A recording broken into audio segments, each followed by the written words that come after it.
Samantala, ikasyam na anibersaryo ng 2016 arbitral ruling, ating tatalakayin kasama si Undersecretary Alexander Lopez, ang tagapagsalita ng National Maritime Council. Yusek Lopez, magandang tanghali po. Ay, magandang tanghali, Asad Joey, at sa ating mga nakikinig ngayong araw, ngayong hapon. Sir, malapit na po ang 9th anniversary nung makasaysayang ruling ng Permanent Court of Arbitration. So sa July 12 na po yan. Pwede niyo po bang ipaliwanag sa ating mga kababayan kung bakit nananatiling mahalaga ang desisyon na ito para sa Pilipinas, pati na rin po sa global community? Okay, maraming salamat, Asad Joey.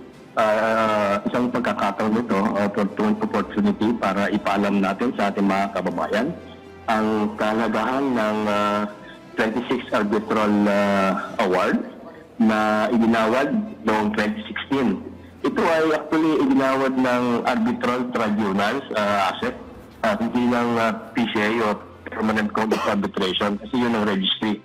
Pero ang nagawad actually dito ay ang Arbitral Tribunal. Okay, unang-una, yung hatol kasi ng Arbitral Tribunal ay nagpapaigting sa kahalagahan ng UNCLOS. Ito din ang isang mensahe ng malakas na mensahe ukol din sa tinatawag nating right over might. Ang mensahe natin kasi dito, ang ginagawa natin ay ang right over might, samantalang yung China naman ay might over right. Okay? At ang hatol ng Arbitral Tribunal ay nagsisilbing ilaw din o gabay sa malaki man o maliit na bansa na ang batas internasyonal ay dapat respetuhin. At ang mga marahas, mapanakot at mapanlinlang na gawain ng China sa West Philippine Sea ay hindi katanggap-tanggap, naaayon sa pangkasalukuyan, moderno at sibilisadong mundo. Yung hatol din Asik ay final o pinal na winakasan ng Arbitral Tribunal. Sinasabi dito, ito ay binding o nakatali ang mga kaloob dito at hindi man pwedeng burahin o bawasan ang hatol at pakialaman ng anumang politika. Ito rin ay naging mahalagang bahagi ngayon actually ng international law. So sa okasyon na ito, kung mararapatin mo, Asek, ay sabihin ko sana para lang maliwanagan kung ano yung mga significant features nung arbitral ruling na yun. Pwede ba, Asek? Go ahead, sir. Okay. Una, yung hatol or gantimpala, kasi tinagalog na natin award, na iginawad sa Pilipinas ng Arbitral Tribunal ay nagpapatibay na walang legal na basehan sa pag-aangking pandagat ng China base sa kanilang historical account o nakaraang mga unang panahon sa South China Sea. Kasama din dito ay ang sinasabing 9-line na para sa atin ay isang katang-isip lamang na naglalarawan kung ganong kalawak ang pag-aangkin ng China. Ito rin ay, ang hatol din ay nagpapalakas ng ating sovereign rights o ang karapatang pangkalahatan ng Pilipinas at jurisdiction o yung nasasakupan ng Pilipinas sa kanyang 200 nautical mile exclusive economic zone. Pangalawa, sabi ng hatol, ang mga maritime entitlements o mga karapatang pandagat o maritime features sa South China Sea ay niliwanag. Sinasabi dito na isla lang ang dapat na merong 200 nautical mile exclusive economic zone. Pero dun sa hatol, kinlaro nila merong tinatawag na bato o yung mga larawang pandagat na above waterline kahit na high tide. Ito ay mayroong 12 nautical mile territorial sea. So meron siyang karapatang 12 nautical miles. Meron ding napatunayan na merong mga features na tinatawag na low tide elevation. So kahit na low tide ay hindi pa rin labas o lutang. So ito ay walang karapatang pandagat. Okay.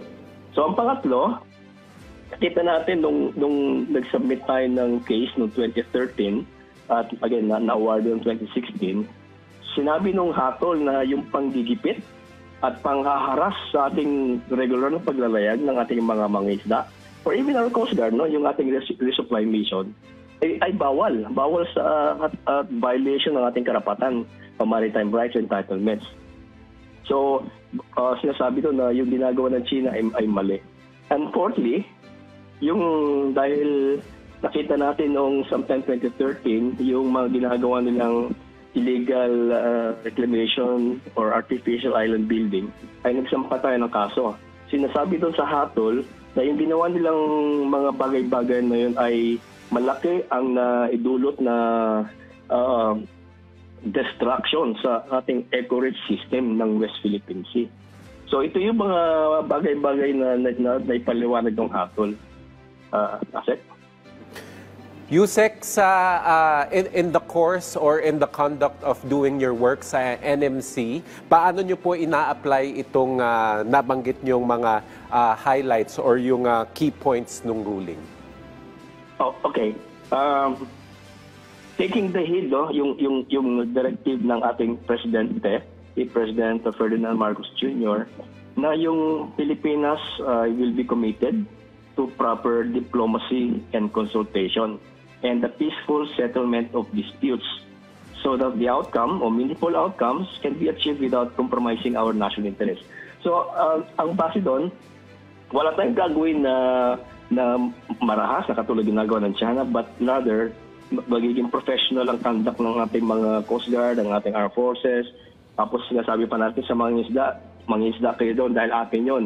Yung kayamanan ng West Philippine Sea ay atin. Tayo lang ang dapat makinabang doon. So in that regard, pinapalakas natin yung tinatawag nating maritime domain awareness. Ito yung capability natin na malaman o makita natin sa West Philippine Sea kung ano talaga ang nangyayari doon, kung ilan ba yung mga vessels na andon at ano ang mga ginagawa. So that's more on capacity or capability building insofar as sensors, yung paano natin liliparan at to come up with a strategic presence. Secondly, ito rin ang naging basehan, actually ruling, ito yung basehan ng ating policy moves. For example, sa legislation, nakapasa tayo ng dalawang matitinding batas. Ang isa rito yung Maritime Zones Act. Ito yung naaayon din sa UNCLOS na again, nilinaw talaga kung ano ba talaga yung ating maritime zones, ang ating kung hanggang saan ba ang ating karapatang pandagat within the 200 nautical mile exclusive economic zone. So ang presensya din natin, para sabihin natin hindi naman mawala ang ating presensya, ay tuloy-tuloy pa rin tayong nagpapatrolya through the naval vessels and air assets of the Air Force or of the Armed Forces, and also yung ginagawa ng Philippine Coast Guard and Bureau of Fisheries. So these are the things that we do. We continuously do it. We have routine monitoring activities. At isa pa pala, Asek, no? Pagdating doon sa multilateralism, ito nakikita natin siguro mapahid before na dumadami yung mga lumalahok na mga foreign services tungkol doon sa maritime cooperative activities. Ito yung with the US, with Japan, or even South Korea, Australia. So pinapakita natin dito, ang mensahe natin dito na hindi nag-iisa ang Pilipinas. Ang Pilipinas ay mayroong simpatya sa like-minded nations, na sinabi ko kanina. At ito ay malaking mensahe na actually nagiging bahagi ito sa mga pangungusap o mga narrative ng China. Bakit? Yusek, nabanggit nyo yung koordinasyon at kooperasyon with like-minded nations. Pero domestically, paano naman ini-ensure ng NMC na nagkakaisa at iisa yung tinig ng mga ahensya ng gobyerno na may kinalaman sa ating maritime security? Yeah, okay. Una-una, Asek, meron tayong tinatawag sa strategic communications, yung ating strategiya. We have one voice. pero delivered in different voice. One message, but delivered in different voices. Ika nga, ito malinaw ang ating mensahe. Pero hindi lang pwedeng, o hindi lang ang NMC ang dapat magsalita, pero binibigyan din namin laya ang mga the likes ng Coast Guard, Armed Forces, BIFAR na magsalita. Pero iisa lang ang mensahe na sinasabi natin, na yung West Philippine Sea ay atin, ang West Philippine Sea ay hindi pwedeng bawasan, and we will not even cede even a single square inch of our territory even to a superpower.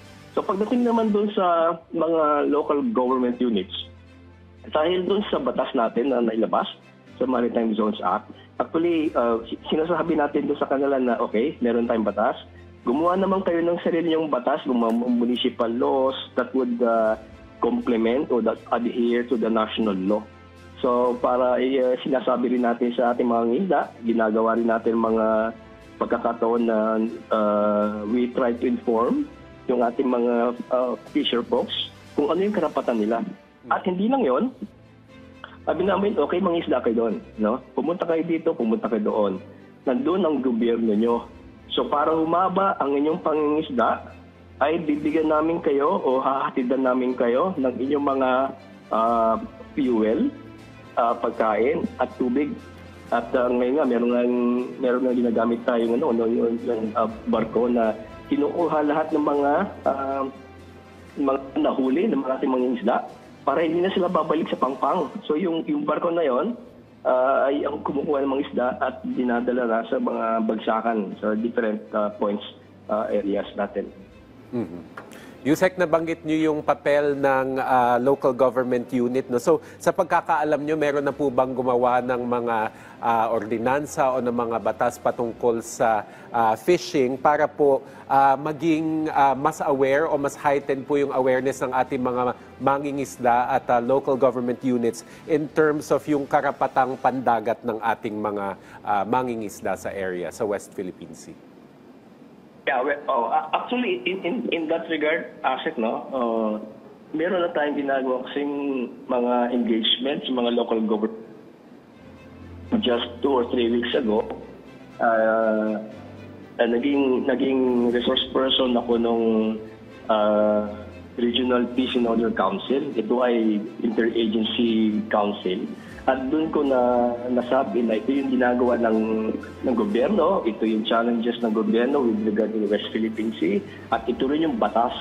So, in that light, siguro ipapaatin nila sa kanilang mga ahensya, especially sa mga local governments, na indeed, there is a need to come up with local laws to complement the nationally issued Maritime Zones Act. Anyway, dahil nagka-election, so may bago ng mga administrators kanyang munisipyo, siguro ito yung tututukan natin at we will come up with siguro monitoring activities for them to heed to the call of the national government. Yusek, what about private sector involvement? Meron po ba silang partisipasyon para po sa pagpapalawig ng ating maritime rights? Yeah. Pagdating naman sa private engagement, Asek, actually, ini-engage natin sila. Basically, we are trying to inform them ano ba yung sitwasyon sa ground or at sea. Kasi dahil nga private sila, wala, kumbaga, they are not beholden to any government unit. But we need to make them aware of what's happening, what are the challenges. At doon natin pinapakita na, ito yung mga hinaharap ng gobyerno, maging partners kayo. Instead na maging critical kayo sa mga polisiya at mga ginagawa ng gobyerno, ay sumapi kayo sa gobyerno and be partners. So, yun ang ginagawa namin, Asek, we try to engage them. We try to give awareness talks. And ito, pinapakita natin. Maganda naman actually maganda naman ang reception. In fact, naki-engage na tayo doon sa tinatawag na Maritime League.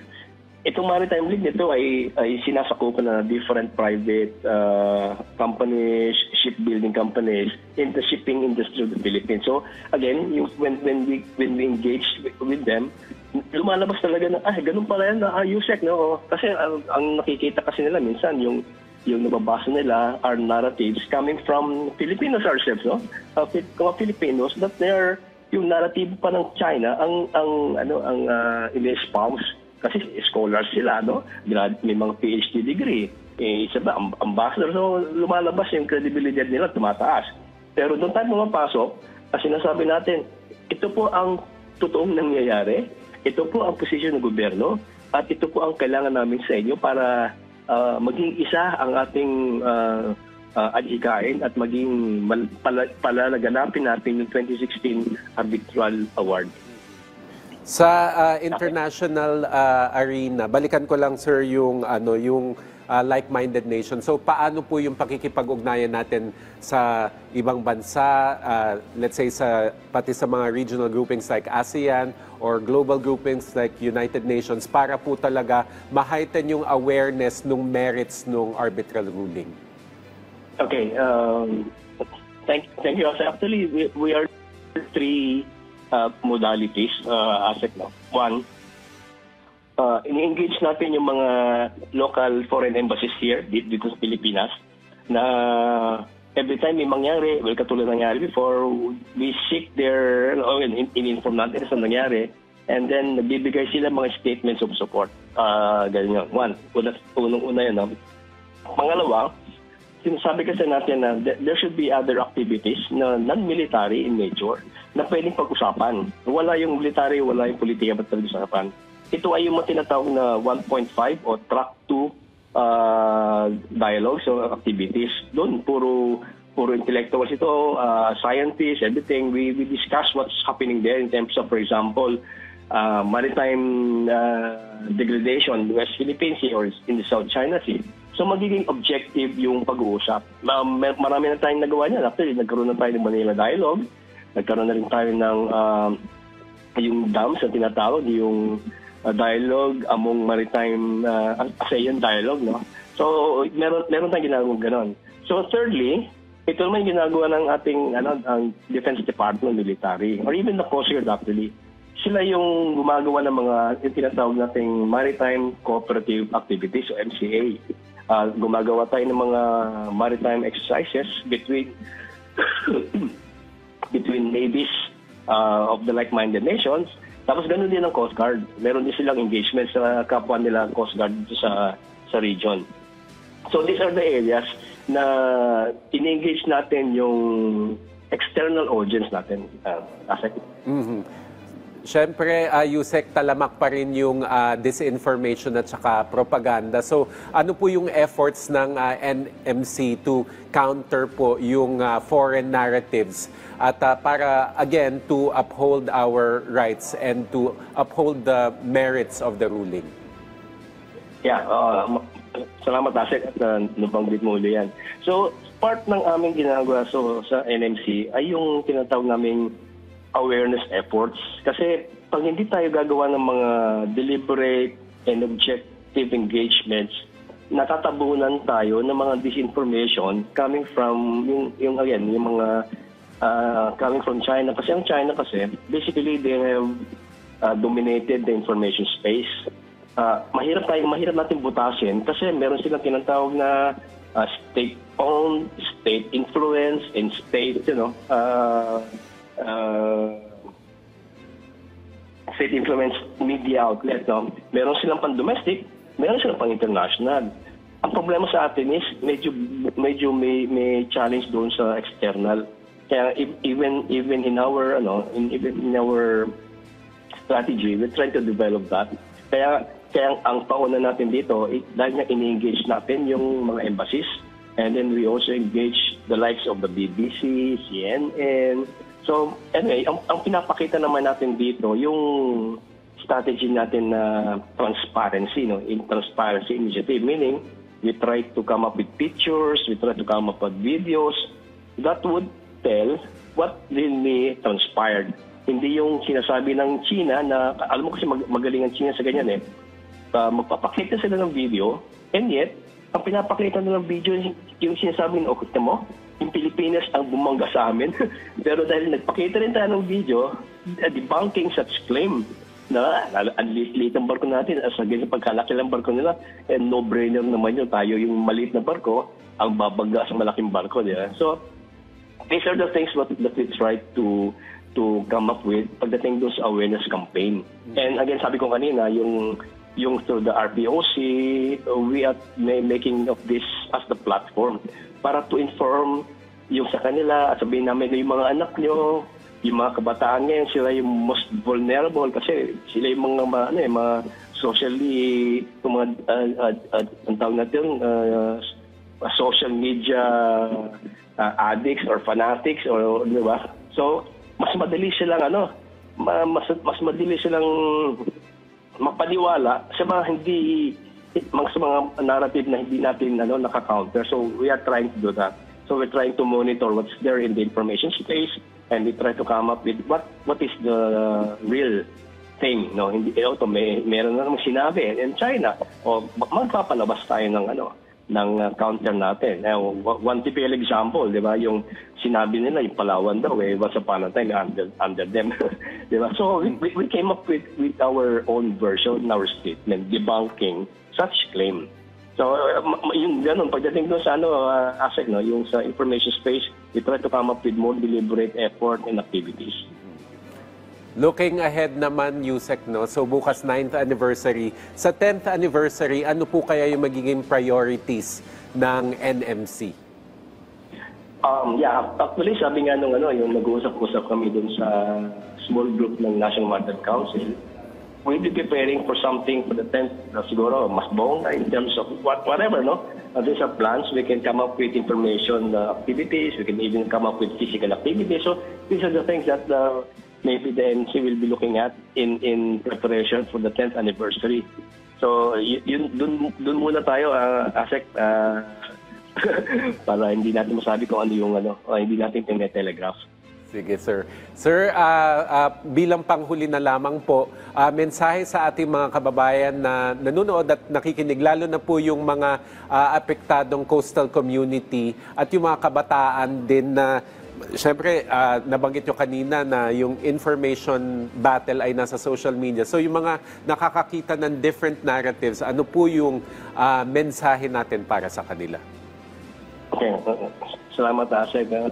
Unang-una, yung nabanggit ko kanina, yung kahalagahan ng 2016 Arbitral Award. So sa ating mga kababayan, we should be proud na meron tayong 26 Arbitral Award na ni-render ng Arbitral Tribunal sa Pilipinas. Ito ay landmark, historic, dahil kauna-unahan na nagkaroon ito na isang maliit na bansa ay lumaban sa pagkalaki-laki at pagka-powerful nation, and yet nanalo tayo. So that is something that we should be proud of. That is something that we should stand firm. And that is something that we should rally behind, the 26th Arbitral Award, a ruling. So, sana napakinggan nila po bakit o ano ang kahalagaan ng 26th Arbitral Award. Sa ating mga mamamayan naman, especially mga affected communities, coastal communities, as I said a while ago, lumayag ho tayo, mangisda tayo sa ating mga traditional fishing grounds.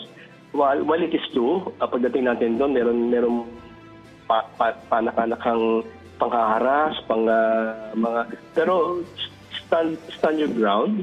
Wag ho nating iikot, kunyari kung ayaw tayo papasokin sa conversion, wag ho tayong magpursige, but mangisda ho tayo somewhere na wala doon sa Pero again, nandun po ang gobyerno nyo, pupuntahan po kayo ng gobyerno, bibigyan kayo ng petrolyo, ng tubig, ng pagkain, at dadalhin ho namin yung barko namin na para punin yung mga isda ninyo. Kami na bibili, ang gobyerno bibili, para diretso ko sa pangisda. So those are the things. And ang ating armed forces and ating Coast Guard are actually still maintaining their regular patrols, maritime domain awareness patrols, para sabihin natin sa mundo na hindi kami we're not ceding any inch of our territory. We will be there. We will show our flag.